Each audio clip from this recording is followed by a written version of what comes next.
Hi there. I'm Alan Carl. I'm a machinist at Western Michigan University's College of Engineering and Applied Sciences. Like many people at the university and around the world, I've been using my time during the lockdown and the machine shop's 3D printing capabilities to manufacture protective equipment. Um, this is a face shield that we've had a lot of demand for in our community. It has a 3D printed headband and a plastic shield that helps prevent fluid interactions between the wearer and the people around them. We want to make as many of these as quickly as we can. And the way we've found that works best is to stack these headbands into large blocks like this that can be printed, over the course of many hours without human intervention, and then broken apart during assembly.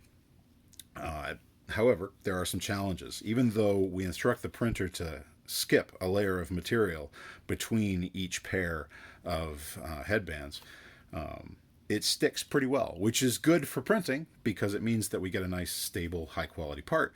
But it can be a challenge after printing to separate these. And we've worked with a variety of tools, utility knives, putty knives, even oyster knives, to try and pry these apart. But it became clear that we'd be better off if we had customized tools that would do the job for us really well.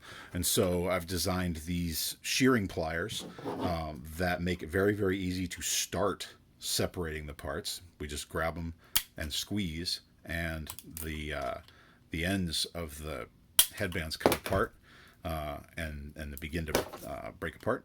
And then once we've started the separation, we can come back with this splitting knife, which is very much like an oyster knife, but less sharp, less dangerous, and more suited to the shape of this component. And we can just work this through, and every time it runs into a little bit of resistance, you just give it a little twist.